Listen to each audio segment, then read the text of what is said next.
Discipline your thoughts. Stop thinking too much. Don't go into the past. Don't go into the future. Be in the present. Why? Because only then it's possible that the mind is free, the capacity is free, and now you can completely immerse into whatever you are doing. And this means you have arrived. Discipline your. You planted the seed, now let it grow. When you constantly dig it up to see if it's working, you kill the magic. Detachment isn't about not caring. It's about trusting that what's meant for you is already unfolding. So you don't chase, you attract. You don't force, you allow. This is the same energy that created galaxies. That same energy can handle your goals. So your only job is to align with the vision, stay consistent, and let the universe do what it does best, deliver. So there are a couple Bible verses that I did want to share with you guys. You know me, not super religious here, but these verses are ancient texts. They all come from ancient philosophers, and they're sort of esoteric, but at the same time, it tells us, how do you pray? How do you create abundance in your life? And how do you create what other people would deem miracles, but it's going to be normal to you? So the first one I like to share is Psalms 46:10, where it says, "Be still and know that I am God." What does that even mean? Well, it really means and encourages people to find stillness and trust in the power of the universe, or God, Allah, Muhammad, peace be upon him, anything, whatever you believe in. Okay, you be still and understand that no request or nothing is too big for that universe, for the universe to handle. Right. Another one is the one that I shared in another video, where it literally tells you how do you pray, how do you meditate, okay? And that's Mark 11:24, where it says, "Therefore I tell you, whatever you ask for in prayer, believe that you have received it and it will be yours." So what does that mean? When you do want something and you desire it so much, you create this crazy attachment to that thing. And that crazy attachment is you basically believing that that thing is so much bigger than you, so much bigger than the universe, and so powerful that it's something that you probably can't even have. So then essentially you believe that you can't have that thing. So again, whatever you believe, whatever you ask for in prayer, if you believe that you can't have it, then you won't be able to have it. If you believe that you can have it, then you will be able to have it. Okay. Another one is Matthew 21:22, which is pretty similar. It says, "If you believe, you will receive whatever you ask for in prayer." Do you ever have that moment where you're like, "Oh man, I really want this thing, or I really need to find a fork, right? I really need to find a fork." And then you dig through all your pantry or whatever, you can't find a fork. And then all of a sudden you relax, and then here's a fork right here at your right hand side. You're detaching from the outcome, but that's when wonderful things happen. That's when things pop up in your life. Okay, so just kind of wanted to share those to begin with. But really, essentially, the theme of this whole video is that you don't have to chase what's already yours. You just have to trust the process. Okay, so remember what I said in the previous video. Don't allow what I said in the previous video is you need to stop watering dead plants. Okay, stop watering dead plants. So what does that mean? Stop focusing on things that you have no control over.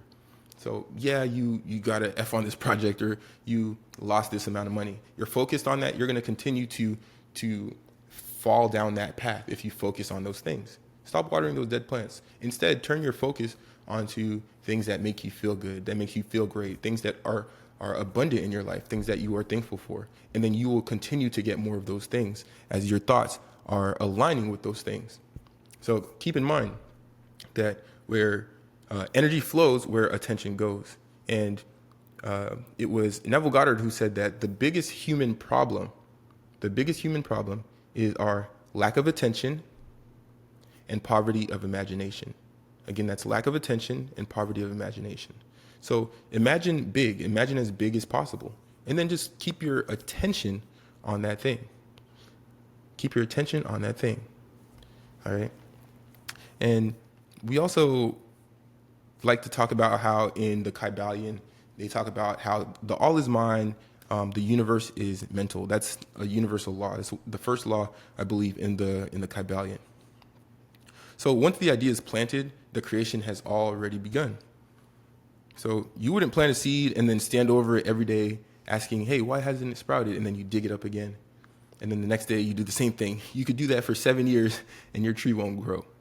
Okay, so don't keep checking on is it here yet? Is my million bajillion dollars here yet? Oh, is the job here yet? Is this here yet? No. So faith is the fertilizer and doubt is the drought. All right. And another thing that I kind of wanted to talk about was emotional neutrality. Emotional neutrality. So you need to be okay with whether or not it shows up, because you know it will. You need to be okay with whether it will show up or not.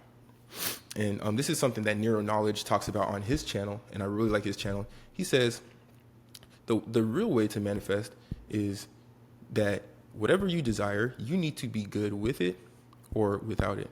You never give something so much power over yourself that it feels like you're bound to it.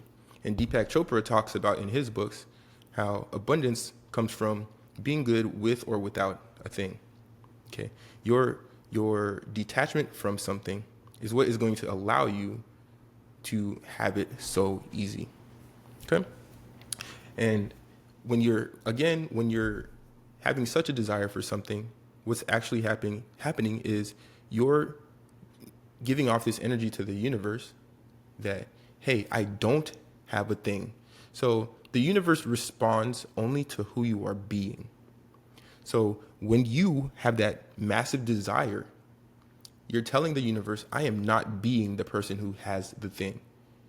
Therefore, this comes into what I call the chaser effect, basically. So if something is running away from you, then you are chasing it. Okay, if something is running away from you, you are chasing it. But if you already have that thing in your hand, say it's a bunny or something. If you have the bunny in your hand, you're not moving. It's here. But if you don't have the bunny, then you're chasing it, right? So it's the same thing when it comes to these manifestations. The universe responds to who you are being. So the way that this works is be, do, have. If you're being a person, so let's say you're being a celebrity, then what is a celebrity going to do? Or if you're being a millionaire, what is that millionaire going to do? If you're being a trader, what is that trader going to do? Okay. And then essentially, if you're being that really good trader, then you're taking good trades, you're practicing every day. And essentially, you're going to have what that good trader would have. That's just how the law of life, that's how things work. But you need to release the need to control, trust the timing, because what's yours cannot miss you.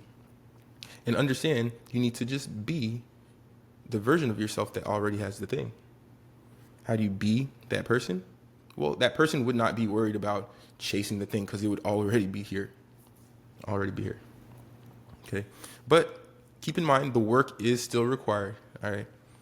In another talk that I'll be putting out that me and my brother had, we talked about how a lot of people want these microwave results, right? Well, you're going to get a shitty Chef Boyardee meal, okay?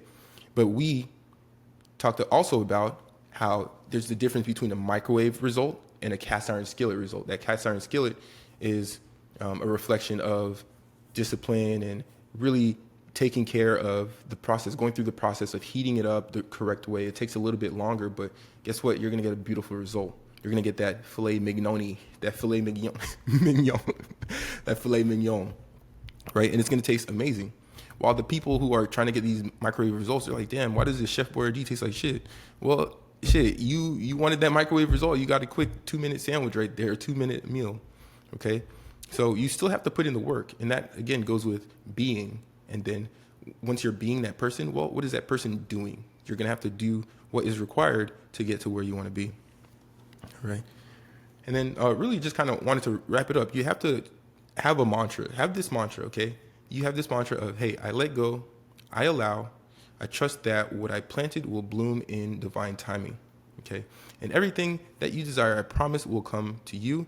And again, I go back to this verse, Mark 11:24. Therefore, I tell you, whatever you ask for in prayer, this is the way to pray. Whatever you ask for in prayer, believe that you have received it, and it will be yours. It's your boy, Mr. Fit to Flourish, and I'm out. Good morning, welcome to the Fit to Flourish podcast. Let's talk wellness, finance, and growth. The greatest lesson I've learned in life is that letting go of something or someone is the truest form of love. There's a saying that people often use, and it goes like this: if you love someone or something, let it go. And if it was truly meant to be, they will come back to you. Now, while this saying may sound contradictory or even backwards to a lot of people going through these harsh feelings or heavy emotions, it actually is the most important and truthful thing to do. Because if you truly love somebody and you truly care for them, you want the best for them. Sometimes the best for somebody is not being with you. And sometimes the best for you is not being with somebody or not having something. Regardless of how much you love it, regardless of how much it made your life better, sometimes you have to learn that the best thing for both parties is to let go and just detach. So if you're going through anything, just try to let go.